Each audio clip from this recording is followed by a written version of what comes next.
नमस्कार दोस्तों, स्वागत है आपका हिंदी उपन्यास पर। तो लीजिए, 50 शेड्स ऑफ डार्कर का अध्याय 13 लेकर फिर हाजिर हूँ। तो आइए सुनते हैं। मेरे तो होश ही गुल हो गए। भीतर बैठी लड़की तो ऐसी बेहोश हुई है कि आसानी से उठती ही नहीं दिखती। मैंने भी उसे घूरा और मन ही मन अंदाजा लगाया कि वह यहाँ क्या कर रही है। अरे, ईथन कहाँ है? कहीं इसने मेरा दिल ही बैठ गया। सारे शरीर के रोंगटे डर के मारे खड़े हो गए। यह बला बनकर हाथ में गन लिए खड़ी थी। मेरा दिल तेजी से धड़क रहा था और मैं खुद को संभालने की कोशिश करने लगी। उसने अपनी गर्दन एक और हिलाई। ओह, मुझे हौसला दिखाना है। मैं कमजोर नहीं हूँ। ऐसा लगा कि हमें वहां एक युग बीत गया था। मैं समझ गई कि लीला अब भी उसी हालत में है। उसके कपड़े देखकर लग रहा था कि जाने कब से नहीं नहाई।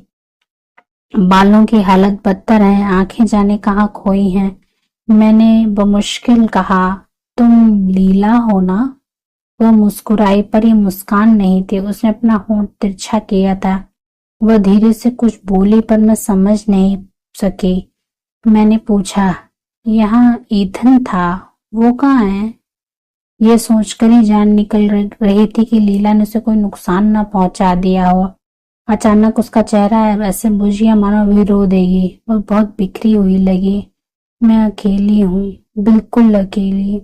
वह कहना क्या चाहती है? क्या उसने ईथन को कुछ कर दिया है इसलिए वह अकेली है, या ओह नहीं। मेरे स्वर भर आ गया, हलक में कुछ अटक सा गया था।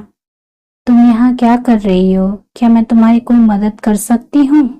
मैंने अपने डर को छिपाकर शांत स्वर में पूछा। उसकी भौहें सिकुड़ी, मानो मेरे सवाल को समझना चाह रही हो, पर उसने मेरे साथ कोई हिंसक बर्ताव नहीं किया। हाथ में भी गन है। मैंने बात घुमाई। तुम चाय लोगी? शायद मुझ पर रे का असर हो गया है। उन्हें भी यही लगता है कि चाय पीने से सभी मुश्किलों का हल निकल आता है। मैं आगे बढ़ी, केतली उठाए नल से पानी लेकर मुड़ी। ओह, अगर वो मुझे मारना चाहती तो शायद अब तक मार चुकी होती। वह हाथ में गन लेकर बस गर्दन को यहाँ वहां घुमा रही है। मैंने केतली ऑन की तो इथेन के बारे में सोचने लगी। वो कहाँ है? क्या उसे बांधा गया है? क्या यहाँ घर में कोई और भी है? मैंने उससे पूछा। उसने कुछ नहीं कहा और अपने हाथ से जट्टा बनाए गए बालों से खेलने लगी। अचानक ही मैंने देखा कि उसका चेहरा मोहरा मुझसे कितना मिलता है। अकेली हूँ, बिल्कुल अकेली। मुझे लगा कि शायद ईथन यहाँ नहीं था। थोड़ा चैन आ गया। पक्का तुम चाय या पानी नहीं लेना चाहती? प्यास नहीं है, उसने कहा और मेरी तरफ बढ़ने लगी। मेरी सारी हिम्मत वहीं मर गई। मैं अलमारी से कप लेने के बहाने मुड़ी। तुम्हारे पास ऐसा क्या है जो मेरे पास नहीं है? उसने किसी बच्चे की तरह नक्की सुर में पूछा। लीला, तुम कहना क्या चाहती हो? मैंने मुलायम स्वर में पूछा। मास्टर मिस्टर ग्रे, वे तुम्हें अपने नाम से बुलाने देते हैं। लीला, मैं उनकी सेक्स गुलाम नहीं हूँ। वे समझते हैं कि मैं ऐसा रोल प्ले नहीं कर सकती। उसने गर्दन एक और झुकाई और मुझे किसी की याद आ गई। नहीं, ये बात नहीं। मास्टर तो तुम्हारे साथ बहुत खुश रहते हैं। मैंने देखा है, वे हंसते हैं, मुस्कुराते हैं, और ऐसा पहले बहुत कम होता था। ओह, तुम मेरे जैसी दिखती हो, लीला ने कहा। मास्टर को मेरे और तुम्हारे जैसे आज्ञा मानने वाले लोग भाते हैं। बाकी सब एक से हैं, पर वह तुम्हें अपने साथ बिस्तर में भी सुलाते हैं। मैंने तुम्हें देखा था। शिट, वो उस दिन कमरे में थी। उसने देखा होगा। तुमने मुझे पलंग पर देखा था? मैं हौले से बोली। मैं कभी उनके साथ पलंग पर नहीं सोई। वह बुदबुदाई। वह ऐसी लग रही थी मानो शरीर में जान ही ना हो। उसे अपनी सुधि नहीं थी। मेरा दिल हमदर्दी से भर उठा। उसका हाथ हथियार पर घुमा तो डर के मारे मेरी पुतलियां बाहर आ गईं। मास्टर हमें ऐसे क्यों पसंद करते हैं? मुझे लगता है कि मास्टर बुरे हैं। वे बहुत बुरे हैं, पर मैं उनको प्यार करती हूँ। नहीं, वो बुरा नहीं है। वो एक अच्छा इंसान है। मैं मन ही मन चिल्लाई। वह मेरे साथ दिन के उजालों में निकला है और ये लीला उसे फिर से अंधेरों में खींच ले जाना चाहती है और कहती है कि उससे प्यार करती है। लीला, ये गन मुझे देना चाहोगी? मैंने फुसलाया। नहीं, मेरे पास इसके सिवा कुछ नहीं बचा, ये मेरी है। क्या वह इससे अपने प्यार को पाना चाहती है? मुझे पता है कि कुछ ही पलों में क्रिश्चियन मेरी खबर लेने अंदर आ जाएगा। और क्या यह उसे गोली मार देगी? नहीं। मेरा गला रूंध गया और पेट में बुलबुले उसे उठने लगे। तभी दरवाजा खुला। क्रिश्चियन और टेलर दिखाई दिए। मुझे देखने के बाद अचानक उसकी नजर लीला पे पड़ी। उसने उसे गहरे गुस्से में देखा। मैंने उसका यह रूप पहले कभी नहीं देखा। लीला ने भी उसे देखा। उसने पलकें झपकाई और गन पर उसका हाथ कस गया। मेरी सांस अटक गई।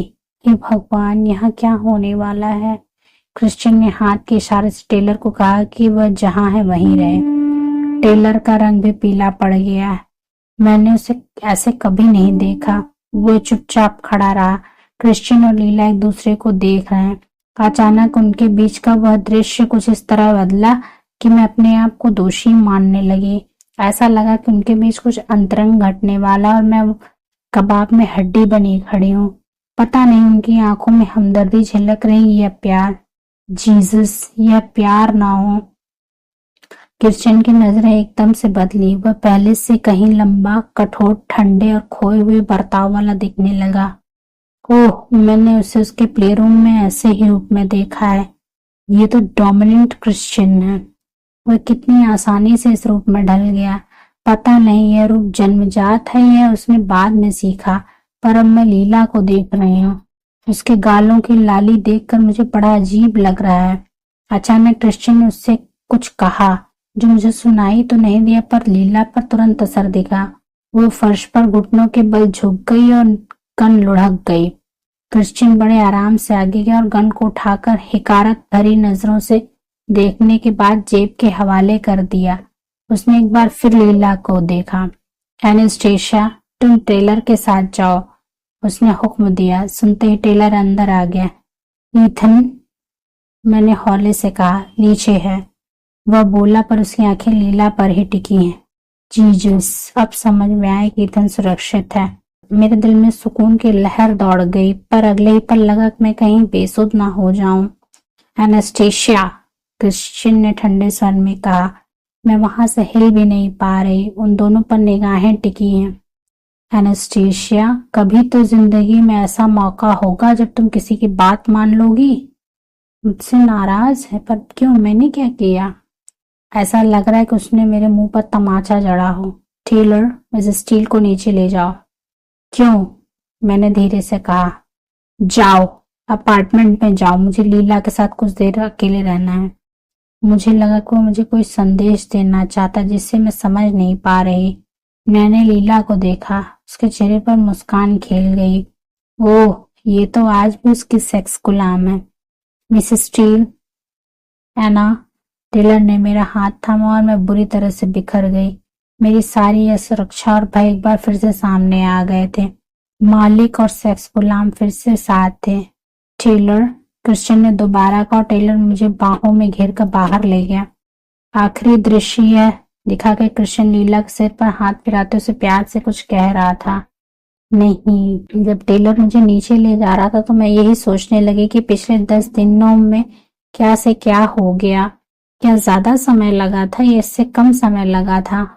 क्रिश्चियन और लीला, लीला और क्रिश्चियन एक साथ। अब वो उसके साथ क्या कर रहा है? जीजस हमा, ये क्या हो रहा है? मैंने ईथन को देखकर चैन की सांस ली। उसके हाथों में अभी भी एक बड़ा सा बैग है। मैंने तकरीबन खुद को उस पर धकेल ही दिया और उसके गले में अपनी बाहें डाल दी। ईथन, ओह, शुक्र है कि तुम ठीक हो। मैंने उसे कसकर गले से लगा लिया। मुझे उसके लिए बहुत चिंता हो रही थी। पल भर के लिए मैं अपार्टमेंट में चल रही कार्रवाई के बारे में भूल गई। है ना, यहाँ क्या हो रहा है? ये बंदा कौन है? ओह सॉरी ईथन, ये टेलर है। वह क्रिश्चियन के साथ काम करता है। टेलर, ये ईथन है, मेरी रूममेट का भाई। उन्होंने एक दूसरे को देखकर गर्दन हिलाई। है ना, वहां ऊपर क्या हो रहा था? मैं चाबियां निकाल ही रहा था कि ये लोग पता नहीं कहां से लग के और चाबियां छीन ली। इनमें से क्रिश्चियन भी था। तुम देर से आए? ये तो बहुत अच्छा है। हाँ, मुझे पुलमैन से एक दोस्त मिल गया और हम गप्पे लगाने लगे। वहां हमारे घर में क्रिश्चियन की पुरानी गर्लफ्रेंड है, उसके पास गन है और क्रिश्चियन। मेरी आवाज भर्रा गई और आंखों में आंसू भर आए। हे, ईथन ने मेरे आंसू पूछा, मुझे पास खींचकर बोला, क्या किसी ने पुलिस को बुलाया? नहीं, ये बात नहीं। मैं उसकी छाती पर सिर रखकर सुबकियां भरने लगी। यह तनाव अब सहा नहीं जा रहा था। ईतन ने मुझे संभालना चाहा, पर वह इस रवैये से हैरान भी है। हे अना, आओ एक ड्रिंक हो जाए, उसने पेट पर थपकी देते हुए कहा। हालांकि उस वक्त मैं किसी के साथ नहीं जाना चाहती थी, पर मैं राजी हो गई। मैं उस जगह और माहौल से दूर जाना चाहती थी। मैं टेलर की ओर मुड़ी। मैंने अपने हाथ से नाक पोंछते हुए पूछा, क्या घर को चेक किया गया था? टेलर ने शर्मिंदगी के साथ रुमाल देते हुए कहा, हाँ, आज दोपहर ही चेक किया था। सॉरी अना। ओह, वह तो पहले से ही बहुत शर्मिंदा दिख रहा था। मैं नहीं चाहती थी उसे और बुरा लगे। हमने दोपहर को ही सब चेक किया था, पर वह लगातार हमें छलती आ रही है और इस बार भी कामयाब रही। ईथन और मैं बाहर तक जा रहे हैं, फिर हम एस्काला चले जाएंगे। टेलर ने बेचैनी से पहलू बदला, पर सर चाहते कि आप सीधा घर ही जाएं। खैर, अब तो हम जानते हैं कि लीला कहाँ है, इसलिए इतनी सुरक्षा की जरूरत नहीं है। क्रिश्चियन से कहना कि मैं बाद में मिलती हूँ। मैं अपने स्वर की कड़ाहट नहीं रोक सकी। टेलर ने कुछ कहने के लिए मुंह खोला, पर फिर चुप रहने में ही भलाई जानी। क्या अपना बैग टेलर के पास छोड़ना चाहोगे? नहीं, साथ ही रख लूंगा, थैंक्स। ईथन मुझे अगले दरवाजे तक ले गया। बड़ी देर बाद याद आया कि मेरा पर्स तो ऑडी में ही रह गया। मेरे पास कुछ भी नहीं था। मेरा पर्स, चिंता मत करो, यह पार्टी मेरी ओर से है, ईथन बोला। हमने सड़क के उस ओर एक बार चुना और खिड़की के पास वाले स्टूलों पर बैठ गए। मैं देखना चाहती थी कि वहां क्या चल रहा था, कौन आ रहा है और ज्यादा अहम बात यह है कि कौन जा रहा है। ईथन ने मुझे बियर की बोतल थमा दी। पुरानी दोस्त की परेशानी? उसने सहज भाव से पूछा। हाँ, पर बात थोड़ी उलझी हुई है। हालांकि मैं उसे सब कुछ नहीं बता सकती। एनडीए पर साइन किए हुए हैं। खैर, क्रिश्चियन ने इस बात को छिपाने के लिए तो नहीं कहा। कोई बात नहीं, आराम से बता देना, ईथन ने घूंट भरा। वो कई साल पुरानी दोस्त है। उसने किसी लड़के के लिए अपने पति को छोड़ दिया। करीब 2 सप्ताह पहले वह कार दुर्घटना में मारा गया। अब वह क्रिश्चियन के पीछे पड़ी है। मैंने कंधे झटके। उसके पीछे? हाँ, उसके पास गन है। हद हो गई। उसने गन से किसी को धमकाया नहीं है। शायद वह खुद को नुकसान पहुंचाना चाहती है, पर तभी मुझे तुम्हारी चिंता हो रही थी। मैं नहीं जानती थी कि तुम वहां नहीं थे। अच्छा, लगता है उसका दिमाग फिरा हुआ है। हाँ, कुछ ऐसा ही है। अब क्रिश्चियन के साथ क्या कर रहा है? मेरे चेहरे का रंग उतर गया और हलक सूख गया। पता नहीं। ईथन की आंखें चौड़ी हो गई। शायद उसने अंदाजा लगा ही लिया। मैं भी तो ये जानना चाहती हूँ कि वे क्या कर रहे हैं। शायद बात कर रहे हैं। हाँ, मैं देख सकती हूँ कि वो उसका हाथ थामकर उसके बाल सहला रहा है। वह दिमागी तौर से बीमार है और क्रिश्चियन को उसकी परवाह है। बस इतनी सी बात है। पर भीतर बैठी लड़की उदास दिख रही है। बात कुछ ज्यादा ही है। लीला इस तरह उसकी मांगों को पूरा करती जैसे मैं नहीं कर पाती। यह सोच ही मन को खिंचाने के लिए बहुत थी। मैंने पिछले दिनों के प्यार, मोहब्बत, हंसी खुशी पर ध्यान देना चाहा, पर एलिना के शब्द मेरे कानों में गूंज रहे हैं। क्या तुम्हें अपने प्लेरूम की याद नहीं आती? मैंने बियर जल्दी से निपटा दी और ईथन दूसरी ले आया। मैं कोई बहुत अच्छा साथ नहीं दे रही, पर ईथन मेरे पास ही बैठा है। बातें करके मन बहलाने की कोशिश कर रहा है। बारबाडोस में केट और एलियट की बातें सुना रहा है। बेशक उनसे ध्यान तो बट रहा है, पर मैं मगन होकर नहीं सुन पा रही है। मेरा दिल, दिमाग और आत्मा तो वहां अपार्टमेंट में मेरे 50 और उस लड़की के पास है जो कभी उसकी सेक्स गुलाम हुआ करती थी। एक ऐसी औरत जो आज भी उससे प्यार करती है, और एक औरत जो मुझ जैसी दिखती है। तीसरी बियर के दौरान मुझे ऑडी के पास एक क्रूजर खड़ी दिखाई दी। मैंने दूर से ही डॉक्टर फ्लिन को पहचान लिया, और उनके साथ कोई औरत भी थी। मैंने टेलर को देखा जो उन्हें अंदर ले जा रहा था। वे कौन हैं? ईथन ने पूछा। उनका नाम डॉक्टर फ्लिन है। क्रिश्चियन उन्हें जानता है। डॉक्टर? साइकोलॉजिस्ट हैं। ओह, हम दोनों ही देखते रहे और वापस आ गए। क्रिश्चियन ने लीला को थामा हुआ है जो एक कंबल में लिपटी है। क्या वे सब गाड़ी में बैठे और वहां से चले गए। ईथन ने हमदर्दी भरी निगाहों से देखा और मैंने खुद को बुरी तरह से मायूस पाया। क्या मैं कुछ दमदार ले सकती हूँ, मैंने ईथन से पूछा। क्यों नहीं, क्या लोगी। एक ब्रांडी प्लीज। ईथन ने हामी दी और बाहर की ओर चल दिया। मैंने अगले दरवाजे की खिड़की से देखा। कुछ ही देर में टेलर आया और ऑडी में बैठकर निकल गया। क्रिश्चियन कहाँ गया है ये मैं नहीं जानती। ईथन ने मेरे सामने ब्रांडी का बड़ा ग्लास रख दिया। आओ स्टील, हो जाए एक जाम। ऐसा लगा कि इस समय तो इससे बेहतर कुछ हो ही नहीं सकता। हमने जान टकराया। मैंने जलती हुई ब्रांडी का एक बड़ा घूंट लिया। इस जलन ने दिल के दर्द से मेरा थोड़ा सा ध्यान हटा दिया। काफी देर हो गई और मेरा सिर भी चकरा रहा है। ईथन और मैंने घर के बाहर देखा। उसने कहा कि मुझे अस्काला तक छोड़ देगा पर वहां रुकेगा नहीं। उसने अपने दोस्त के साथ मिलने का प्रोग्राम बना रखा है। तो यह क्रिश्चियन यहाँ रहता है। ईथन ने प्रभावित होकर सीटी बजाई। मैंने सिर हिलाया। मुझे आने की जरूरत तो नहीं। नहीं, मैं संभाल लूंगी। ये शायद सोने चली जाऊं। कल मिलते हैं। हाँ थैंक्स ईथन। मैंने उसे गले से लगा लिया। स्टील, सब ठीक हो जाएगा, उसने मेरे कान में कहा। फिर वो मुझे इमारत में जाने तक देखता रहा।